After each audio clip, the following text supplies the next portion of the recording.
জালে কুসলা তালে ডুবলো সনাতন। আজ সারানা কাল সারানা পাই যে দর্শন। নদীর ধারে চাষে বধূ মিছাই করোয়াস।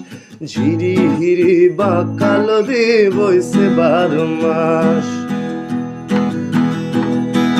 চিংড়ি মাছের ভিতর করা তাই ঢালেছি ঘি। আর নিজের হাতেই ভাব সারেছি, ভাবলে হবে কি। চিংড়ি মাছের ভিতর করা তাই ঢালেছি ঘি। আর নিজের হাতেই ভাব সারেছি, ভাবলে হবে কি। সালোর চুলা লম্বা কোসা খুলি খুলি যায়। দেখি স্বামীর বিবেচনা কার ঘরে সামায়। কালো জালে কুসলা তালে ডুবলো সনাতন। আজ সারানা